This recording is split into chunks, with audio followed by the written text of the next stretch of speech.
regarding the first working group of the trade and investment meeting of G-20 that is happening in Mumbai. I will request Minister to first say a few opening remarks regarding this very important meeting happening in the city, and then we will throw the floor open for the questions and answers. I request all my friends to please ask questions about the G-20 meeting in the beginning. Minister has to attend the concluding session, and if time permits, he will definitely answer general questions. Sir, for your opening remarks. Probably if you had told them, nobody would have come. No, sir. They know it is for G-20. You want me to speak in English or Hindi? What do you prefer? Both. Thank you very much, friends. Through all of you, I would like to convey my greetings to the people of Mumbai, Maharashtra, and across the country on this very auspicious occasion of Ram Navami. The Navratras get over today. It has been a period of fasting for many people, and of course the nation is in a very celebratory mode, given that the Ram temple is going to be ready by the end of this year. The work there is going on at a very scorching pace, and we are all very eagerly looking forward to finally being able to celebrate Lord Ram's birth at his birthplace.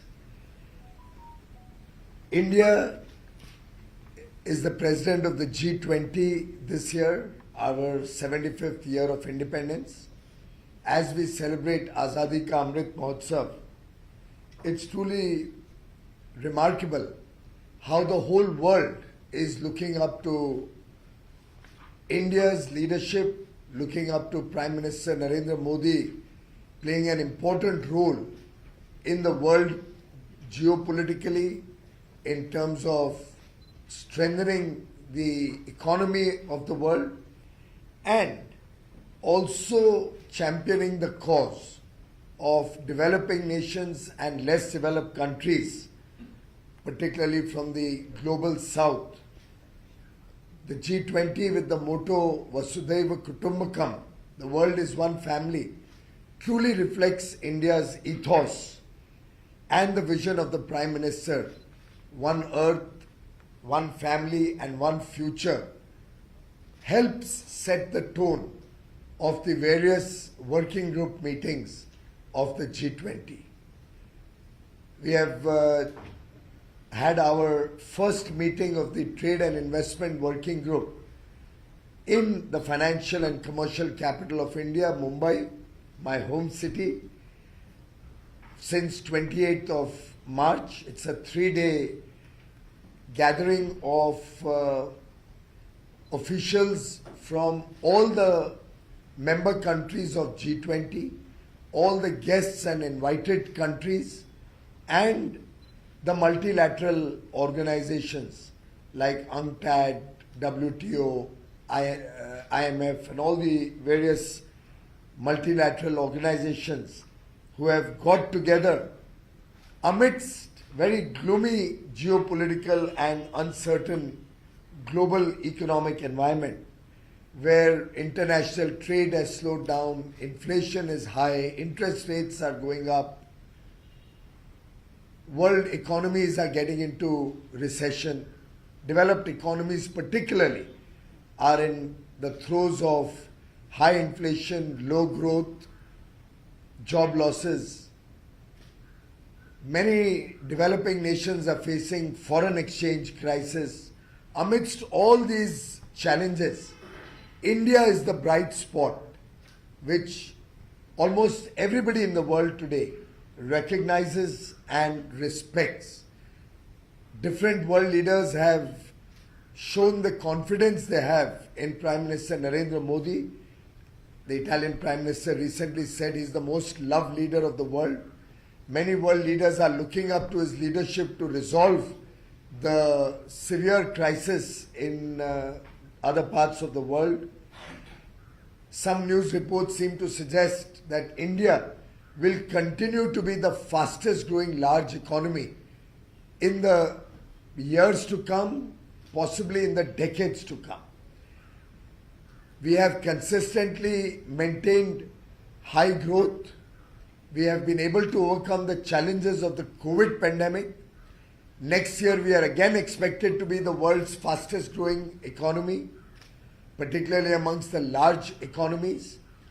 And where, on the one hand, developed countries in Europe or in the United States, Canada, are seeing inflation like never before, once in 40 years, once in 30-year inflation, where usually inflation used to be 1.5%, 2%. They are facing 10% and 11% inflation. For such countries, India is a role model in efficient economic management, where we have been able to contain the inflationary pressures. We are just a tad over the Reserve Bank of India denominated band of 2 to 6%, and against the double-digit inflation, which was quite common for many, many years post-independence, right until 2012-13. I think the current streak of 9 years of very reasonable inflation of India in terms of macroeconomic management, strengthening the fundamentals of India. The Trade and Investment Working Group meeting is addressing the challenges on 5 key priority areas. They are focused around resilient supply chains. They are looking at the area of inclusive growth, and they are looking at sustaining growth in the years to come so that we can have more stable economies going forward. We will have 5 meetings. The first is in Mumbai, as I said. Over 100 delegates from all the G-20 countries and the 8 invited countries, 10 regional and multilateral organizations have assembled in Mumbai. I'm grateful to the Governor, Shri Ramesh Bais, who joined us yesterday in our welcome that we gave to all the delegates in Mumbai yesterday. On the 28th, we had an international conference on trade finance with 2 panel discussions on the way forward on how trade finance will bridge the gaps that the world faces today. On the 29th, yesterday, trade for growth and prosperity was discussed. Trade and resilient supply chains, global value chains were discussed over 2 sessions. And addressing economic shocks in supply chain, where many supply chains have got disrupted, were discussed with all the member countries. Today on Ram Navami, we are deliberating on integrating MSMEs in the global trade. We are looking at building efficient logistics for trade and leveraging digital public infrastructure, which has been India's pride over the last few years. The way the Honorable Prime Minister has brought digital technologies to the fore to help us in a variety of activities. How Digital India has penetrated the length and breadth of India is certainly giving the pathway for other countries as they engage much more in the digital world. Our digital applications, be it our UPI, the United Payment Interface, which has made fintech truly affordable and very, very low cost, so that India today boasts the highest number of digital financial transactions anywhere in the world, to our effort to democratize and socialize e-commerce through the open network for digital commerce. Whether it is CoWIN app, which helped bring healthcare and our massive 220 crore vaccine program to the common man seamlessly, transparently and efficiently, or it is the confidence with which India has developed 5G technology indigenously in every sphere, serving the people of India, serving the poor of India, serving the middle class of India. We have been able to use technology in a big way, and today we are showcasing our experiences, our learnings and our model of development to the rest of the world. Thank you very much. Thank you, sir. Now we will throw the floor open for questions. So, Shishir, would you like to start? पहला सवाल कि जबकि India में अभी अध्यक्षता करके G-20 की एक बड़ा सवाल था कि WTO रिफॉर्म्स के बारे में इंडिया काफी वोकल रहा है, जबकि अब अध्यक्षता अपने भारत के पास हो, ऐसे में और 3 मीटिंग्स होने वाली भारत की, उसको लेकर क्या सुझाव जो है भारत रखेगा इस रिफॉर्म्स के बारे में और किस प्रकार से वर्ल्ड स्टेज पे जो है अपनी बात न मारेगा? भाई साहब, WTO रिफॉर्म एक बहुत पेचीदा विषय है, सरल नहीं है। जो विकसित देश हैं उनकी प्राथमिकताएं अलग हैं, विकासशील देशों की प्राथमिकता अलग है, और जो देश अभी भी बहुत कम विकास से जूझ रहे हैं उनकी तो समस्याएं और भी गंभीर है। भारत एक प्रकार से एक ब्रिज है विकसित देश और गरीब देशों के बीच में। हम विकासशील देश जरूर हैं, पर गत दशक वर्षों में जिस प्रकार से भारत की आवाज बुलंद हुई है दुनिया के पटल पर, जिस प्रकार से प्रधानमंत्री नरेंद्र मोदी जी के नेतृत्व में आज विश्व समझ रहा है कि भारत ही एकमात्र एक ऐसा देश है जो संतुलन लाएगा विश्व की अर्थव्यवस्थाओं में भी, विश्व की विचारधाराओं में भी। ऐसी परिस्थिति में भारत के ऊपर जिम्मेदारी भी बढ़ जाती है। और आपने देखा होगा पिछला जो WTO की मिनिस्टेरियल मीटिंग हुई जिनीवा में, उसमें कहाँ लगभग विकसित देश और विकासशील देशों के बीच में ऐसी दरार खड़ी हो गई थी कि मीटिंग के तीसरे चौथे दिन बुधवार शाम को लगभग सब इकट्ठे हो गए थे कि अब इस मिनिस्टेरियल को विराम देते हैं, एक फेल्ड मिनिस्टेरियल करार करके हम यहाँ से निकलते हैं। तब भारत ने माननीय प्रधानमंत्री नरेंद्र मोदी जी के मार्गदर्शन में प्रस्तावना रखी कि एक और कोशिश की जाए, दोनों पक्ष एक दूसरे की बात सुने, समझे, सहन शक्ति भी दिखाएं और संवेदना भी दिखाएं, एक दूसरे के विषयों के प्रति आधारों के ऊपर चर्चा हो, और उस प्रस्ताव को मंजूरी दी गई। बुधवार शाम से शुरू कर शुक्रवार सुबह तक लगातार बिना विराम दिए चर्चाएं हुई, बड़ी बैठकें हुई, छोटी की बैठकें हुई, लोगों ने अपने विचार विमर्श रखे, जिसमें भारत लगभग एक नेतृत्व देता रहा अलग अलग विषयों पे।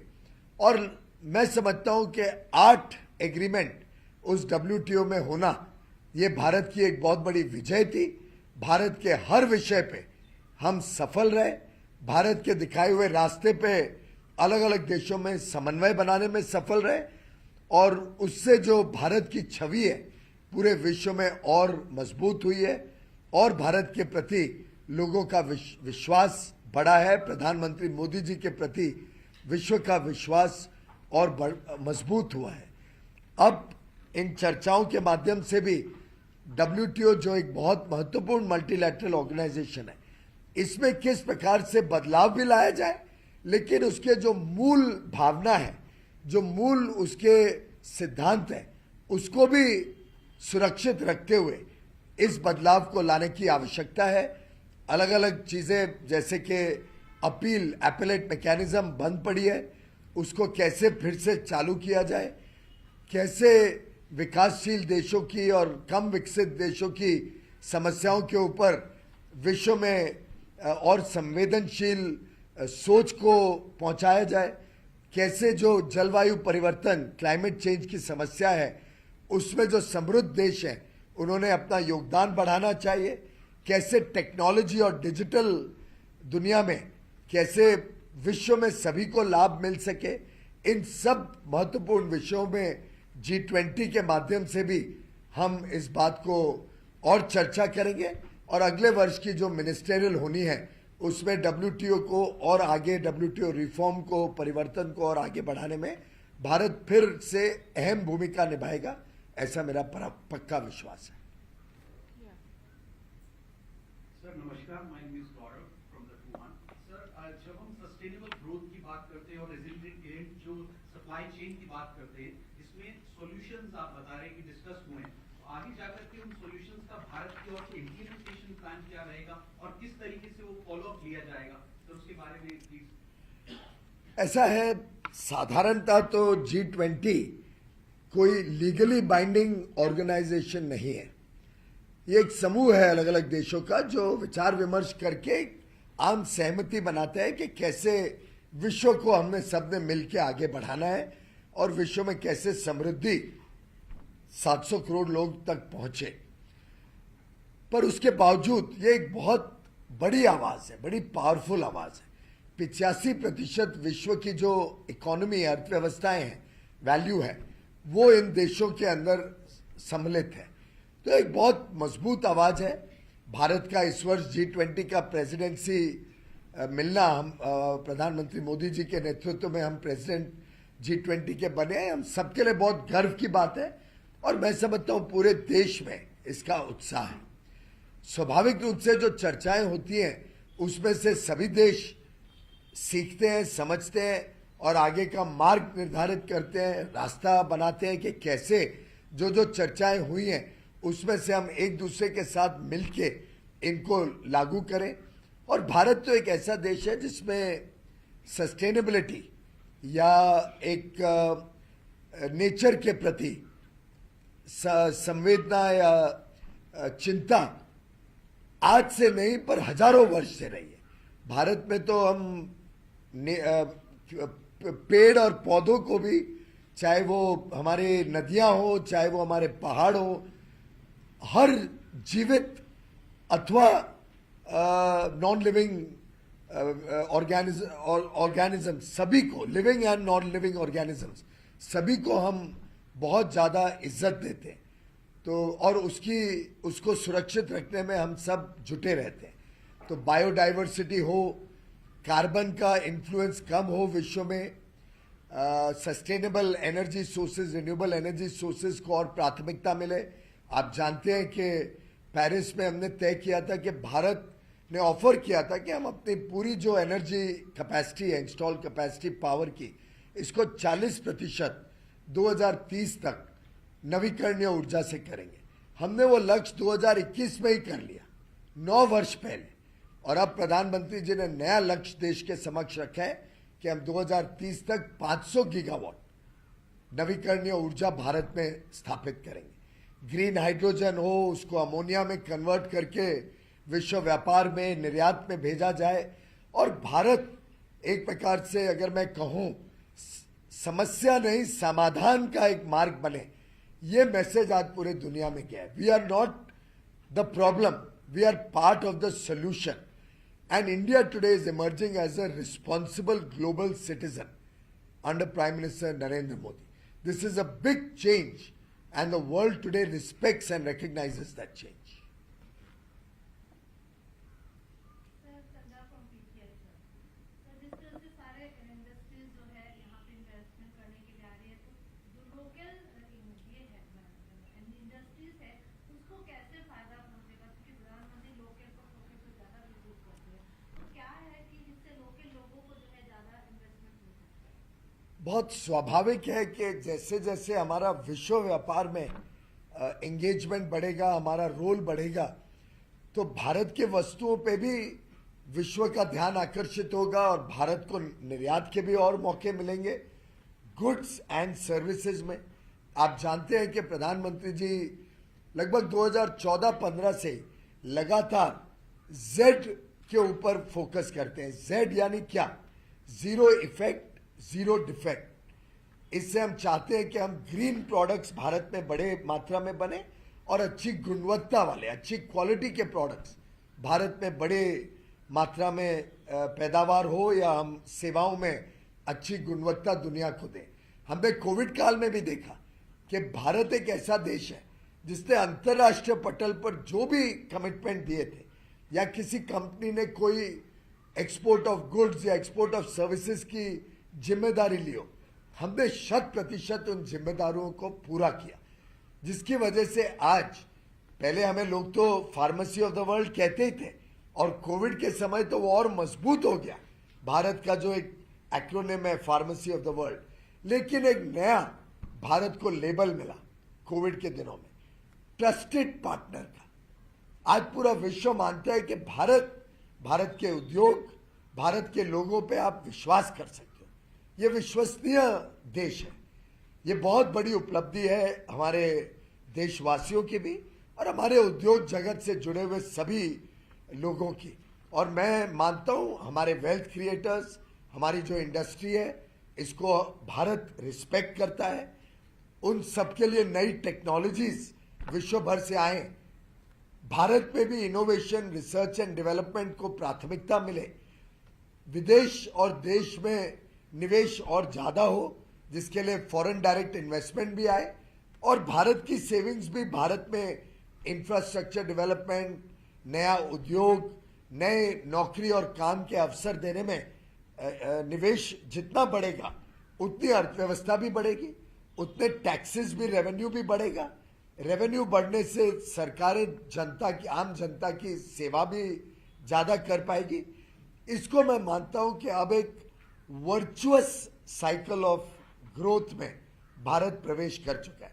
पहले एक शब्दावली होती थी जिसमें कहते थे विशियस साइकिल, यानी बड़ा खतरनाक चक्रव्यूह, पर लेकिन भारत ने उसको बदल के एक बहुत वर्चुअस साइकिल, एक अच्छा चक्रव्यूह, एक चक्रव्यूह जो देश हित और जनहित का चक्रव्यूह, virtuous cycle of growth and development in the future, ये भारत ने परिचय दिया है। और आगे भी भारत इस वर्चुअस साइकिल में नए अवसर भारत के उद्योग को, भारत के स्टार्टअप्स को, भारत के एमएसएमई सेक्टर्स को, भारत की डेयरी को, भारत के किसानों को, अलग अलग लोगों को इसमें से देने जा रहे हैं। हम नए नए देशों के साथ, खासतौर पे विकसित देशों के साथ फ्री ट्रेड एग्रीमेंट भी कर रहे हैं।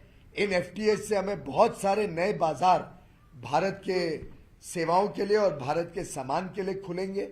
जीरो ड्यूटी पे जब भारत के वस्त्र क्षेत्र के टेक्सटाइल्स, फुटवेयर, हमारा किसानों का प्रोड्यूस, एग्रीकल्चरल प्रोड्यूस, हमारे डेयरी के प्रोडक्ट्स, हमारे सेरामिक के प्रोडक्ट्स जो साधारणतः मोरबी से आते हैं, हमारे ऑटो कंपोनेंट्स जो हरियाणा, तमिलनाडु, गुजरात, महाराष्ट्र, अलग अलग प्रदेशों से आते हैं। टेक्सटाइल तो देश भर में फैला हुआ है, और अब नए 7 पीएम मित्र पार्क से हम टेक्सटाइल सेक्टर को और एक नया बूस्ट देने जा रहे हैं, और एक बड़ी छलांग वस्त्र क्षेत्र लेने जा रहे हैं। हमारे हैंडीक्राफ्ट्स, हमारे हैंडलूम्स जो देश के कोने कोने में प्रसिद्ध हैं। मैं समझता हूं आगे आने वाले दिनों में बहुत बड़ी अवसरों की बौछार भारत में आने वाली है, और हमारे युवा युवती इसको पूरा अच्छी तरीके से आगे बढ़ाने में सक्षम है, ये मेरा मानना है।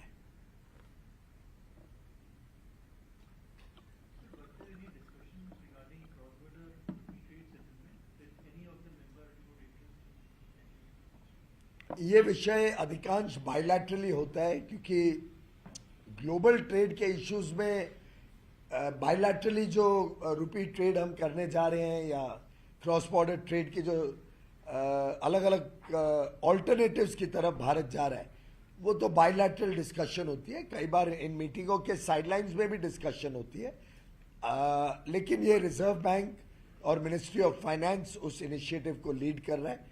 कॉमर्स जरूर ट्रेड मिनिस्टर्स को इस चीज़ में प्रोत्साहन करता है कि वो लोग भी निवेश के लिए और व्यापार के लिए इस दिशा में जाएं।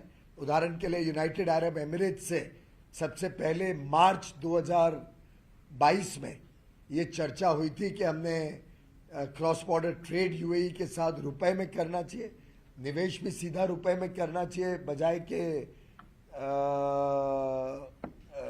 हम रुपए को पहले कोई और करेंसी में कन्वर्ट करें, वो वहाँ जाके फिर दिरहम में कन्वर्ट हो। तो इतने सारे लेवल्स पे कन्वर्जन करने से जो आमदनी है हमारे निर्यातकों की वो घट जाती है।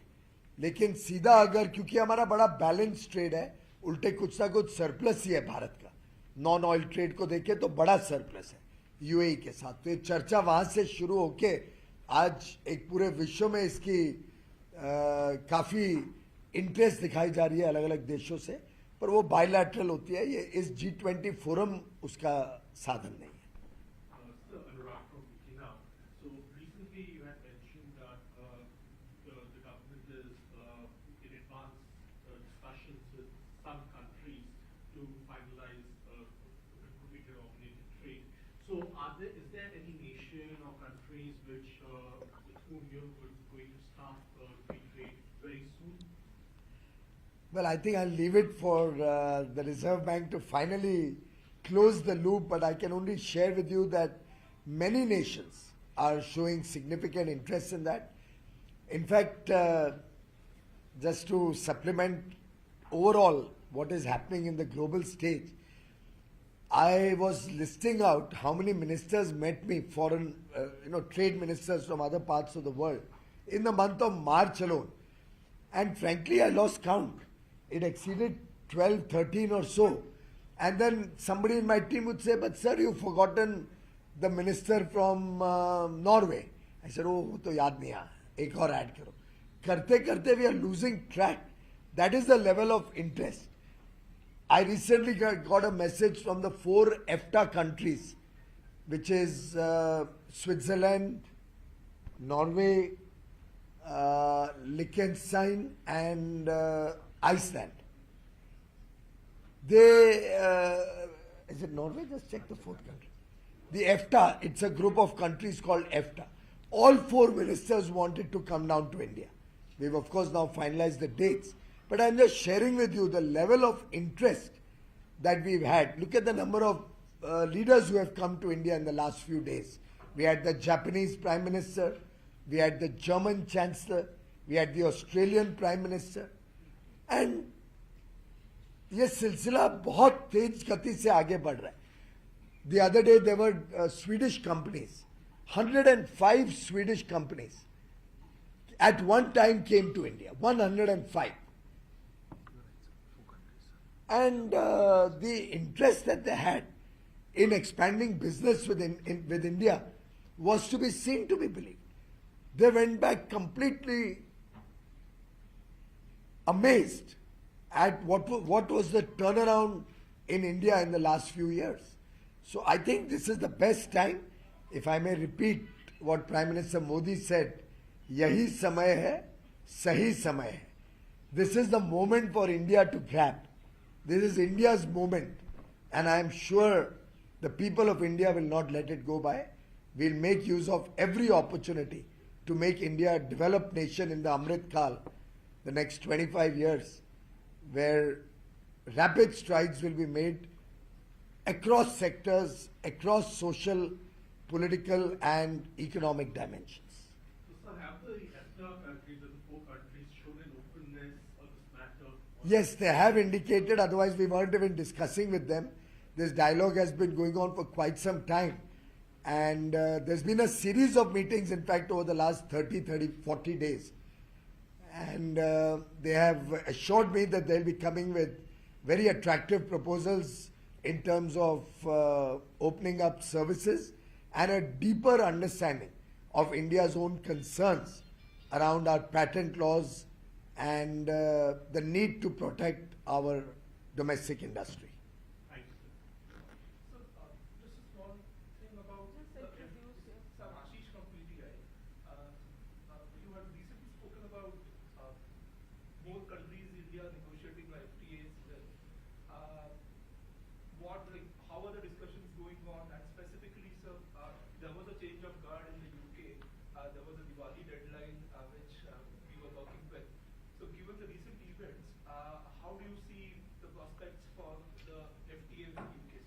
Well, I can assure you that talks are going on very well with the United Kingdom, with Canada, with the EU countries, 27 countries of the EU.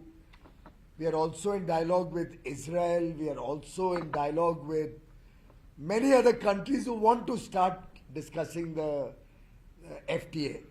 Only yesterday evening, one of the countries reiterated, who was present in the dinner, reiterated what their minister had told me only 2 weeks back, 3 weeks back, that they want to execute an FTA and they want with India, and they want to do it faster than the UAE FTA, which is a record by itself. It's the world's fastest negotiated and finalized FTA.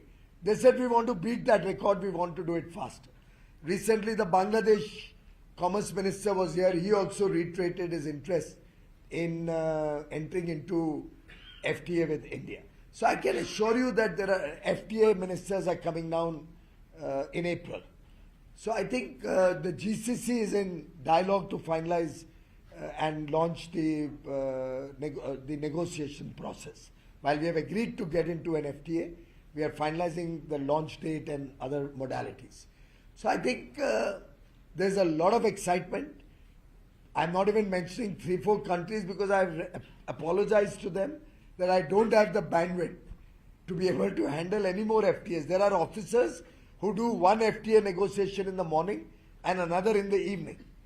That's how the work is going at a frenzied pace. Prime Minister Narendra Modi is encouraging us with a lot of guidance and support to these efforts.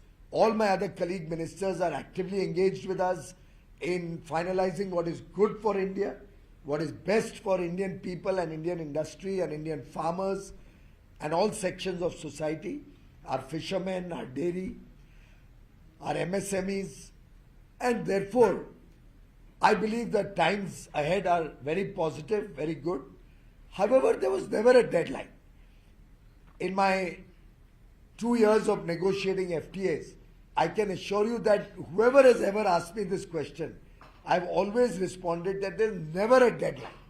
There will be an ambition to try and conclude fast, which is a good ambition to have. It encourages negotiators and discussions to happen at a speedy pace. But that doesn't mean that you can compromise keeping a deadline in view. So deadlines are never put before any FTA negotiators. It will only make it a compromised negotiation. We allow our negotiators to have extensive stakeholder consultations. We allow our negotiators to do deep dive and crystal gaze into the future. Because FTA is something you have to see what will happen 10 years, 20 years, 30 years into the future. And therefore it's a very complicated process. You have to see the impact of each FTA bilaterally and multilaterally. And keeping all of that in mind, we never hurry into negotiations, which does not mean that it cannot happen fast. You can do fast negotiations, but all of these considerations are the one which determine the pace and the final time when you conclude. That was an interest expressed by a former Prime Minister of UK. We respected that, but then politics took a turn and we lost time. After that, almost 4-5 months went in the political discourse in UK not being stable. And well, we are back into the negotiating table. Both sides are discussing at the official level, and let us wait for how it progresses before we come to any conclusions.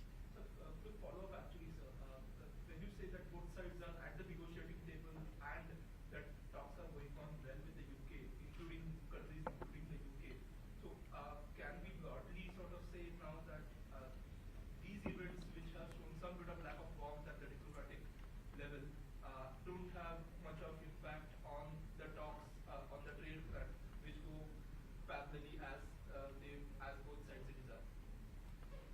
Well, I think trade stands on its own legs, and while we have to recognize and see the overall context of relations, and will certainly be very concerned to make sure that India's respect and the respect for India's territorial integrity, sovereignty, and independence of the nation are our principles are never compromised.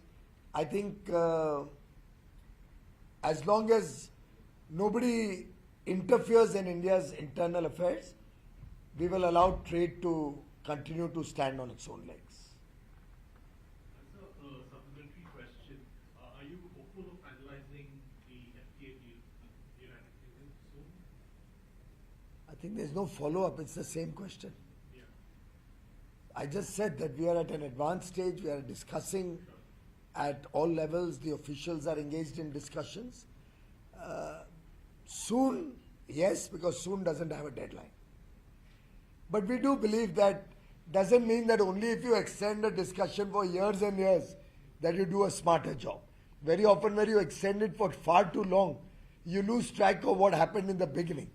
If you recall, India had decided not to join the Regional Comprehensive Economic Partnership, RCEP, which was started somewhere in 2011, I think. In fact, India was never a part of it. The former Congress government threw the Indian industry under the bus by including India into the RCEP negotiations.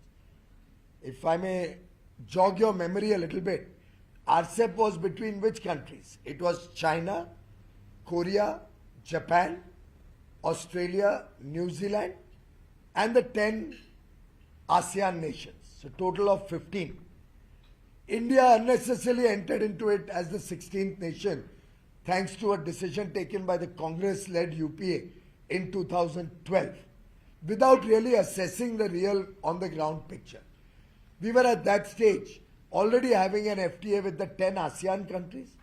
We had an FTA with Korea. We had an FTA with Japan. 12 done. With Australia, we were at an advanced stage of negotiation at that time. We could have easily concluded. Look, we concluded in negotiating it barely for 70, 80 days, we concluded the whole FTA. They could have put in that effort and concluded it. With New Zealand, our total trade is only $300 million bilaterally. So what was RCEP? It was a free trade agreement with China.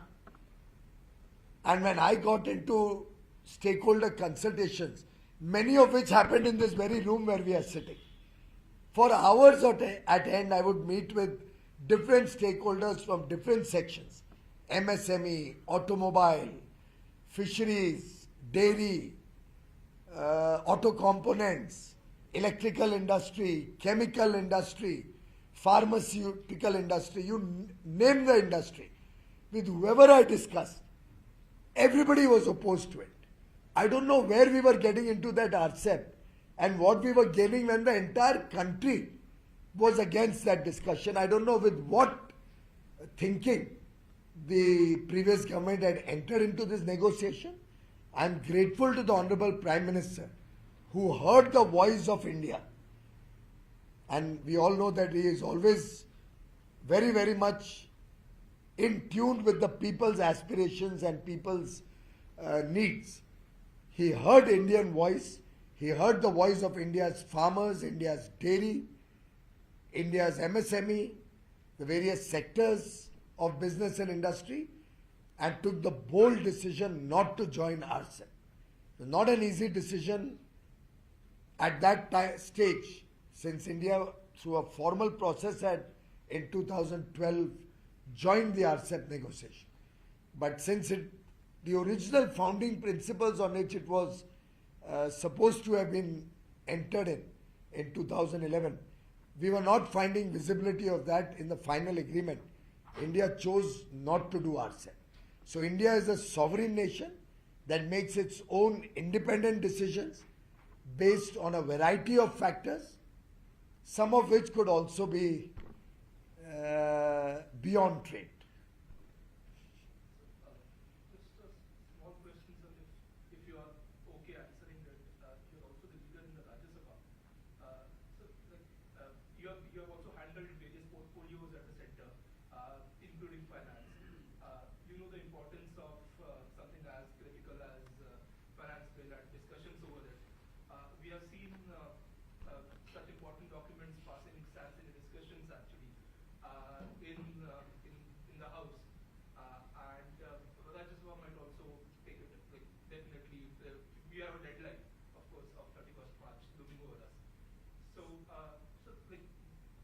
it the government's responsibility to run the house for one?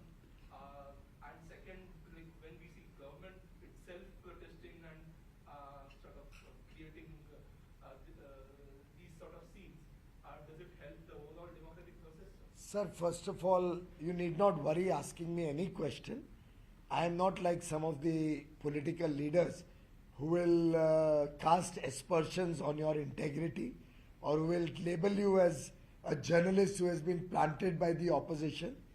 Every journalist has a right to ask every question, and this is not a scripted press conference that only certain questions will be answered, and anybody who goes out of the scripted question will be alleged to be an agent of the other party. So you are most welcome to ask that question. You need not be hesitant or say that if I am okay to answer, I'll answer every question. The Parliament has passed the finance bill. Both houses have cleared it, and therefore the 31st March deadline is well respected.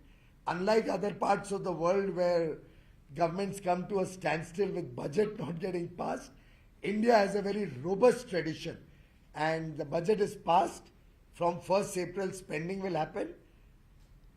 All government officials will get their salary, and all government projects will continue as usual.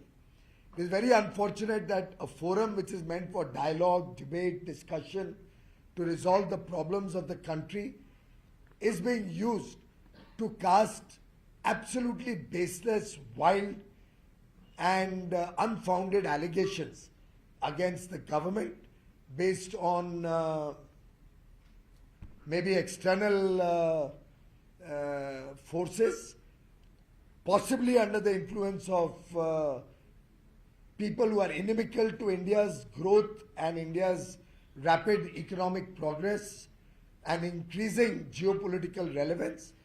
And therefore, when certain persons in high positions go outside the country and speak ill about our beloved nation, when certain persons go outside the country and cast aspersions on the Indian Parliament, the temple of democracy, especially when India is the mother of democracies in the world, when they cast aspersions on our judiciary, on our election commission, or every independent institution and constitutional body in India, and in an indirect fashion try to suggest that Indian democracy is at threat and suggest to the foreign nations that they have to protect India and Indian democracy for their own good.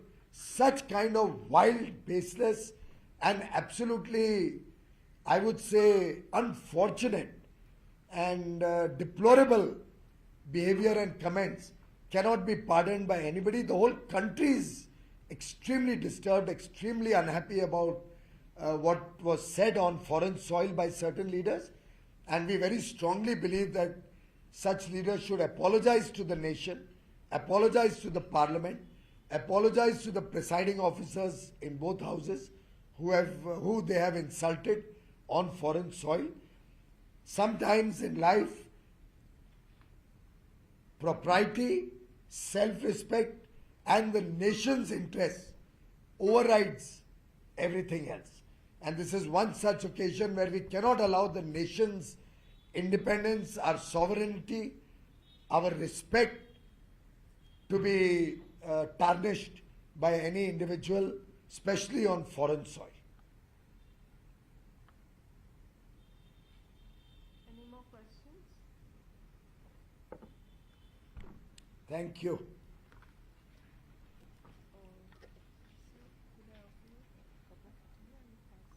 No, I'm not fasting. I'll have an informal chat with them. Yeah. If you are serving everybody tea, then I'll have it. Thank you, beta. Thank you. Join me for a cup of tea. क्या बात है आज एकदम